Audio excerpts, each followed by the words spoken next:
Good morning students. How are you? I hope you are fine at home.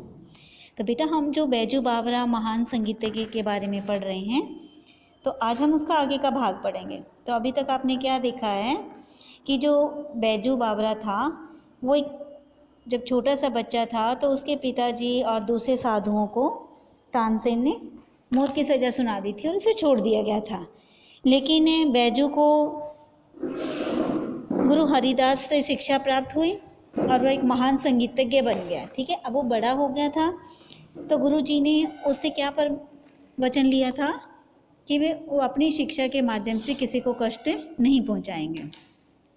तो अब वो गाते हुए कहाँ जा रहे थे? आगरा में। तो आगे देखो, जब तानसेन के घर के बिल्कुल पास आके गाते हैं तो तानसेन नवयुवक साधु मुस्कुराया। तानसेन ने उनसे पूछा था ना कि भी क्या आप सब कानून जानते हैं? तो वो मुस्कुरा के कहते हैं, जी हाँ, मैं आपके साथ राग विद्या पर चर्चा करना चाहता हूँ, क्योंकि यही नियम था कि जो तानसेन से राग विद्या में चर्चा नहीं कर पाता था उसे फांसी की सज़ा दी जाती थी, मौत की सज़ा दी जाती थी। तो तानसेन ने बेपरवाही से उत्तर दिया, बहुत अच्छा, मगर आप नियम जानते हैं ना?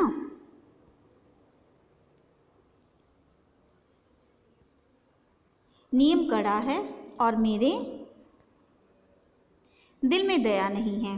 ठीक है, मेरी आंखें दूसरों की मौत को देखने के लिए हर समय तैयार है।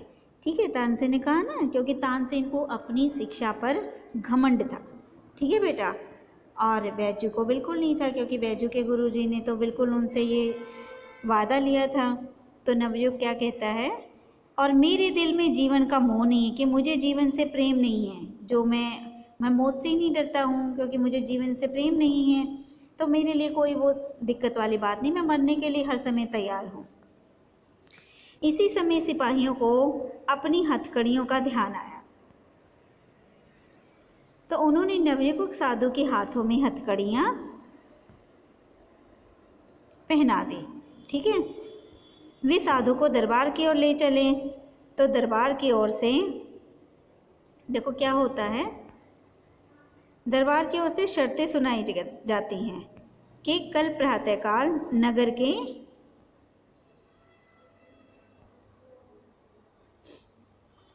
बाहर वन में तुम दोनों का गान युद्ध होगा, यानी कि दूर जंगल में जाकर उन दोनों का किसका कंपटीशन होगा?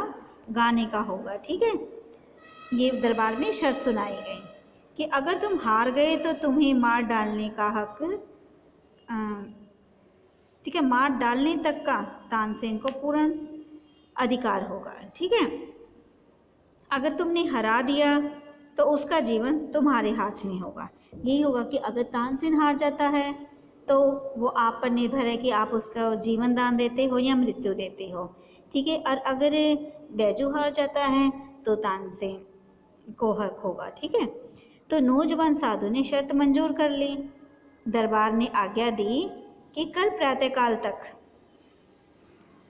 सिपाहियों की रक्षा में रहो, यानी कि सिपाहियों की निगरानी में रहना है। ठीक है,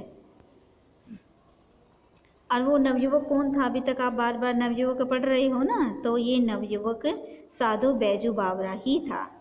ठीक है, सूरज भगवान की पहली किरण ने आगरा के लोगों से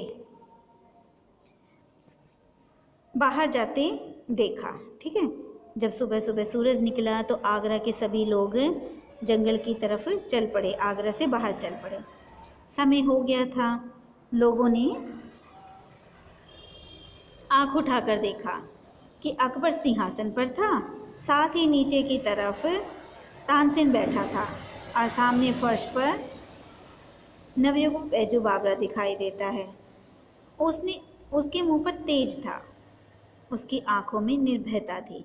अब आप ये देखो, जब किसी में कोई गलती नहीं होती है, निर्दोष होता है, तो वो डरता भी नहीं है। तानसेन तो महाराज के साथ सिंहासन पर बैठा हुआ था और बैजू ज़मीन पर नीचे बैठा हुआ था। ठीक है, तो दोनों ही अपनी अपनी प्रतियोगिता के लिए तैयार थे। तो अकबर ने घंटी बजाई और तानसेन ने कुछ सवाल किए। देखो, तानसेन ने पहले भी, आपको पता है, कि साधुओं से सवाल किए थे, लेकिन साधु तो राग विद्या नहीं जानते थे, इसलिए जवाब नहीं दे पाए थे। मगर बैजू को पूरी राग विद्या का ज्ञान था। कुछ सवाल संगीत विद्या के संबंध में बैजू बावरा से पूछे। बैजू ने उचित उत्तर दिए तो लोगों ने हर्ष से तालियां पीट दी, क्योंकि सभी लोग दिल से बैजू को चाहते थे, क्योंकि उसके संगीत से बहुत अधिक प्रभावित भी थे। ठीक है बेटा, तो इसलिए लोगों ने तालियां बजाई। हर मुंह से जय हो, ठीक है, बलिहारी बलिहारी की ध्वनि निकलने लगी। सब लोग खुश हो गए। तो इसके बाद बैजू बावरा ने सितार हाथ में लिया। सितार समझते हो ना, जो बजाते हैं। और जब उसके पर्दों को हिलाया तो जनता ब्रह्मानंद में लीन होगी। ब्रह्मानंद क्या होता है कि बहुत अधिक आनंद की प्राप्ति होना। सब लोग पूरी तरह से आनंद में खो गए थे। पेड़ों के पत्ते तक निशब्द हो गए। निशब्द मीन्स कि सृष्टि का कण कण पत्ते तक संगीत में खो गए थे और बिल्कुल हिलना डुलना बंद कर दिया था। वायु रुक गई। सुनने वाले मंत्रमुग्ध सुधिहीन हुए, सिर हिलाने लगे। ठीक है, बैजू बावरा की उंगलियां सितार पर दौड़ रही थी। वो मगन होकर गा रहे थे, बजा रहे थे। ठीक है, और सृष्टि का कण कण आपने अभी भी देखा है कि हर चीज़ उनके संगीत में खो गई थी।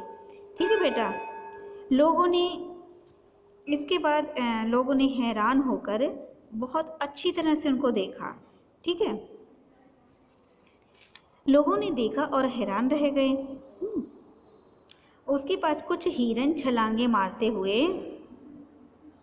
आए और बैजू बावरा के पास खड़े हो गए। यानी कि इस बात पे बहरा कि पशु पक्षी भी उनसे मगन हो चुके थे। बैजू बावरा सितार बजाता रहा। ठीक है बेटा, और लोग सुनते रहे, पशु पक्षी तक सुनते रहे। वे हिरन सुनते रहे और दर्शक भी इस ये असाधारण दृश्य देखते रहे।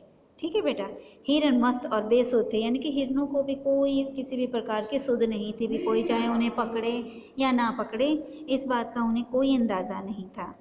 ठीक है बेटा, तो उसके बाद आप ये देखो कि बैजू भी अपने हाथ में मस्त था राग में। तो बैजू ने सितार हाथ से लेकर हाथ से रख दिया और गले में पड़ी फूल मालाएं, ठीक है, किनको पहना दी थी? उतार कर हिरनों को पहना दी थी। अब जब संगीत बंद हुआ और फूलों के स्पर्श से हिरनों को वापस सुलाए और वे चौकड़ी भरते हुए गायब हो गए। वे जहाँ से आए थे वहीं चले जाते हैं। बैजू ने कहा, तानसेन मेरी फूल मालाएं यहाँ मंगवा दे, मैं तब जानूँ कि आप राग विद्या जानते हैं। अब उन्होंने क्या शर्त रखी कि जिस तरह मैंने इन हिरनों को मालाएं पहनाई हैं, आप वही मालाएं वापस उनके गले से उतार लें, तो फिर मैं मानूंगा कि आप भी राग विद्या जानते हैं। ठीक है, तानसेन सितार हाथ में लेकर उसे पूर्ण प्रवीणता के साथ गाने लगे, क्योंकि उन्हें तो अपनी शिक्षा पर घमंड था। ठीक है, ऐसी अच्छी सितार, ऐसी एकाग्रता, एकाग्रता क्या होता है कि पूरा उसी में लीन हो जाना, उसी में खो जाना। ठीक है, साथ उसने अपने जीवन भर में कभी ना बजाई थी कि पहली बार वो इस तरह से बजा रहे थे, जैसे उन्होंने पहले कभी नहीं बजाई थी। उसको अपने तन की सुधि ना थी और सितार के बिना संसार में उसके लिए और कुछ ना था। यानी कि पूरी अपने आप को भूल कर पूरी तरह से सितार में मगन हो गए। तो बहुत समय बीत गया आपका, उनकी बजाते बजाते उनकी उंगलियां दुखने लगी, मगर लोगों ने आज तानसेन को पसंद न किया। ठीक है, तो लोगों को आनंद ही नहीं आया उनके सितार में। सूरज और जुगनू का मुकाबला है क्या? लोग बैजू को सूरज मान रहे थे और तानसेन को जुगनू, कहते कि इनका कोई मुकाबला नहीं। आज से पहले उन्होंने जुगनू देखे थे, आज उन्होंने सूरज देख लिया है। बहुत चेष्टा करने पर भी जब कोई हिरन न आया तो तानसेन की आंखों के सामने मौत नाचने लगी, क्योंकि उन्हें पता था कि अब ये उनकी हार है। ठीक है, देह पसीना पसीना हो गई, क्योंकि जब उन्हें मौत दिखाई दी अपने सामने तो घबरा जाते हैं। लज्जा ने मुखमंडल लाल कर दिया कि उन्हें अपने आप पर शर्म महसूस हो रही थी। आखिर खिसियाना होकर बोला, वे हिरन अचानक इधर आ निकले थे, वे गलती से आ गए थे, राग की तासीर से नहीं आए थे। उन्होंने कहा कि वो आपका राग सुनकर नहीं आए थे, वो तो गलती से आए थे। ठीक है बेटा, हिम्मत है तो आप दोबारा बुलाकर दिखाओ। तो उन्होंने भी चाल चल दी कि भाई गलती से आ गए थे, अब अगर आप उन्हें दोबारा बुलाते हो तो मैं मानता हूँ कि आपने उन्हें बुलाया है। ठीक है, तो इसके बाद क्या होता है, फिर बैजू बावरा की टर्न आती है। ठीक है, तो बैजू बावरा मुस्कुराए और धीरे से बोले, बहुत अच्छा, तो मैं आपको दिखा देता हूँ दोबारा बुलाकर। ये कहकर उन्होंने फिर से सितार पकड़ लिया। एक बार फिर संगीत लहर वायुमंडल में लहराने लगी। ठीक है, और फिर सुनने वाले संगीत सागर की लहरों में डूबने लगे कि जिन लोगों को तानसेन के संगीत में आनंद नहीं आ रहा था, अब वो फिर संगीत का आनंद लेने लगे।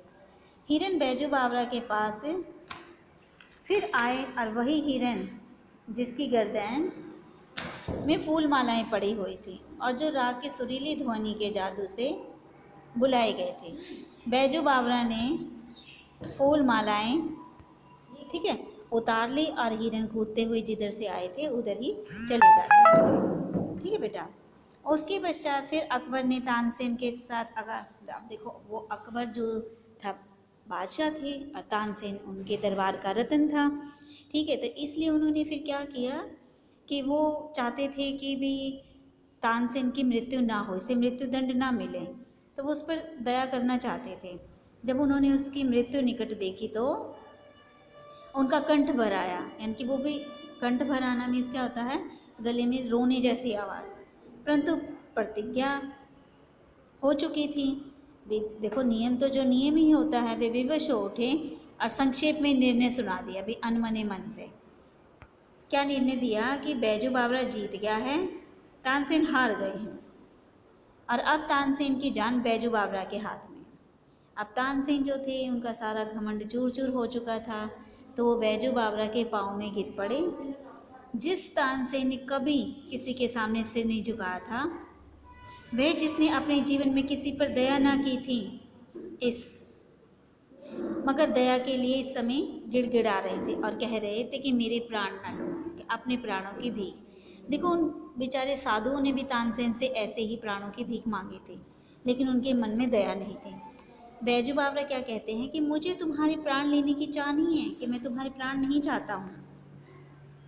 तुम इस निष्ठ नियम को हटवा दो कि जो कोई आगरा की सीमाओं के अंदर गाए, अगर तानसेन के जोड़ का ना हो तो मरवा दिया जाए। बोले कि मुझे तुम्हारे प्राणों की आवश्यकता नहीं है, तुमने ये जो नियम बनाया है इस नियम को हटा दिया जाए।